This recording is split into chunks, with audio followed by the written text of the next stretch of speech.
Equation of continuity, continuity का equation ये क्या है?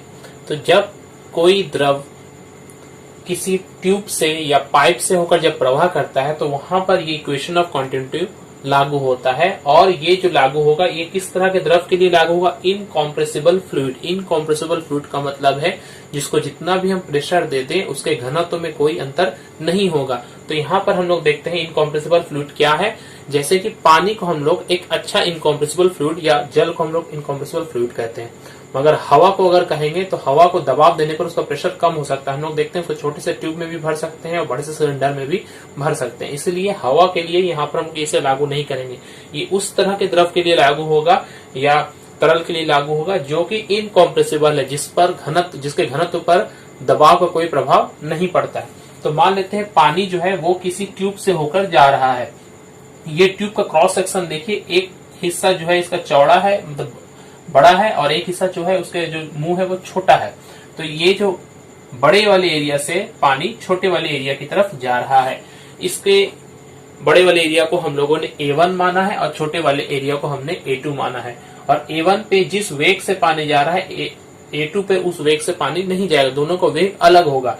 तो पहले इसका वेग V1 है माने हैं और इसका वेग हम लोगों ने V2 माना है। यहाँ पर ध्यान देंगे इक्वेशन ऑफ कॉन्टिन्यूटी इसलिए कह रहे हैं क्योंकि एक सेकंड में जितना द्रव यहां से जा रहा है ठीक उतना ही द्रव यहां से निकलेगा भी।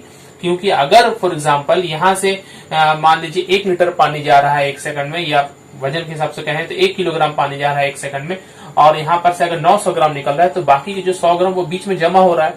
तो ये बार बार जमा होते रहेगा तो ये तो प्रवाह बंद हो जाएगा। तो इस प्रवाह को लगातार करने के लिए, देखिए यहीं पर वर्ड आ रहा है लगातार, मतलब कॉन्टिन्यूअस करने के लिए क्या जरूरी है कि इस एरिया में 1 सेकंड में जितना पानी आ रहा है उतना ही पानी 1 सेकंड में वहां से निकल रहा है।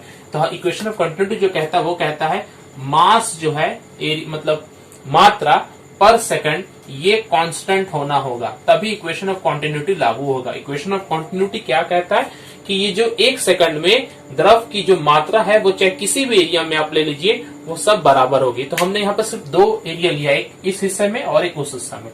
तो अब हमें निकालना है कि 1 सेकंड में इसमें मास कितना जा रहा है और इसमें 1 सेकंड में मास कितना जा रहा है, दोनों को हम लोग बराबर कर देंगे। तो मास यानी कि मात्रा निकालने के लिए हमारे पास क्या फॉर्मूला है? हम लोग जानते हैं मास यानी कि मात्रा is equal to volume into density. Volume और डेंसिटी को जब मल्टीप्लाई करते हैं तो हमें क्या मिलती है? हमें मास मिलता है। अब यहाँ पर वॉल्यूम क्या है? डेंसिटी तो पानी है, तो उसका हम डेंसिटी को अगर रो मान लेते हैं तो रो हम लोग लिख सकते हैं, रो जो कि अगर पानी है तो हम लोग उसको 1 कह देंगे। मगर वॉल्यूम कैसे निकाला जाए? वॉल्यूम मतलब आयतन कैसे निकाला जाए? हम लोगों को यहाँ पर इसका वेग मालूम है V1।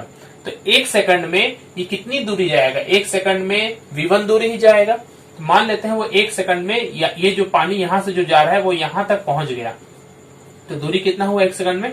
V1। तो ये दूरी है। और आयतन अगर निकालना 1 सेकंड में कितना आयतन गया, तो ये यहां से भी हर जगह गया तो ये एक सिलेंडर के रूप में बन जाएगा, मतलब एक सिलेंडर के शेप में जा रहा है। देख लेते हैं, ये इस हिसाब से एक सिलेंडर बन रहा है सिर्फ 1 सेकंड के लिए, जिसकी ये लंबाई कितनी है? V1 और ये एरिया कितना है? A1। तो सिलेंडर का जो आयतन होता है उसका फॉर्मूला क्या होता है? उसके एरिया को उसकी लंबाई यानी कि उसकी ऊंचाई से हम लोग गुना करते हैं। यहाँ पर ऊंचाई ना बोलकर लंबाई बोलेंगे। तो A1 को जब V1 यानी कि इसका डिस्टेंस से मल्टीप्लाई करते हैं तो हमें क्या मिलता है? वॉल्यूम मिलता है। तो वॉल्यूम यहाँ पर हो जाएगा A1 इंटू V1। ठीक उसी प्रकार यहाँ पर मास क्या हो जाएगा? A2 V2 इंटू रो। तो इसको अगर मास पर सेकंड कांस्टेंट है, इसका कहने का मतलब है A1 V1 into rho equal to A2 V2 into rho. यहाँ पर रो चूंकि दोनों, यहाँ भी पानी है यहाँ भी पानी, दोनों का डेंसिटी सेम है, तो रो और रो कट हो गया। तो हमारे पास है A1 V1 equal to A2 V2। ये ही है हमारा इक्वेशन ऑफ कॉन्टिन्यूटी। 1 बटा V2 इक्वल टू A2 बटा A1। हम लोगों ने पहले ही मान लिया था कि ये एरिया बड़ा है, A1 अधिक है और A2 कम है। तो A2 जो है वो कम है और A1 क्या है? अधिक है।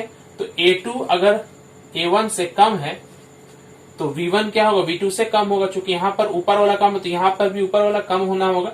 तो V1 जो हो जाएगा वो V2 से कम हो जाएगा।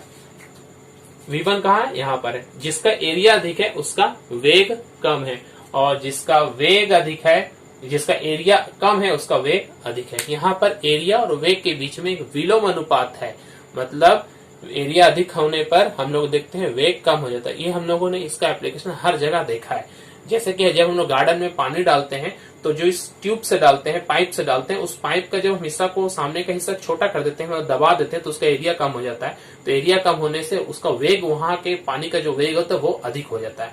तो एरिया कम करने से वेग को हम लोग बढ़ा सकते हैं। यही यहाँ पर से हम लोग को सिद्धांत मिला। इसका मतलब वेग जो है, मतलब रेट ऑफ फ्लो जिसको कह सकते हैं, इज प्रोपोर्शनल टू 1/a। ये याद रखिएगा। अगर किसी नल से पानी गिर रहा है तो हम क्या देखते हैं, अगर धीरे, बहुत स्ट्रीमलाइन फ्लो का बात हो रहा है, बहुत तेजी से नहीं, अगर धीरे गिर रहा है तो हम लोग देखते हैं कि ये कुछ इस हिसाब से होता है। जैसे से नीचे की तरफ आता है, ऊपर में इसका एरिया अधिक होता है, एरिया A1, इसका नाम देते हैं एरिया A2। तो A1 क्या है, A2 से अधिक है। ऐसा क्यों होता है? जब किसी नल से पानी गिरता है तो उसके शुरुआती हिस्से का एरिया बहुत अधिक होता है, मतलब चौड़ा होता है, नीचे जैसे जैसे जाएगा वो पतला होते जाएगा। क्या कारण है? इसका कारण ये है कि जब ये पानी नीचे की तरफ गिरता है तो इसका वेग बढ़ रहा है। क्यों बढ़ा? क्योंकि पानी में वेट है, और जब वो कोई भी भारी वस्तु जब नीचे की तरफ गिरती है तो उसका धीरे धीरे ग्रेविटी के कारण उसका वेग बढ़ता है। तो ये जैसे जैसे पानी नीचे की तरफ गिर रहा है, इसका वेलोसिटी जो है वो बढ़ रहा है, वेलोसिटी बढ़ रहा है। तो वेलोसिटी के बढ़ने से हम लोगों ने पढ़ा, वेलोसिटी बढ़ेगा तो क्या होगा, एरिया कमेगा, इसलिए यहाँ का एरिया कम है। मतलब इस एरिया में एरिया कम होने की वजह से वेलोसिटी अधिक होगा, और इस एरिया में एरिया अधिक होने से वेलोसिटी ऊपर में कम होगा।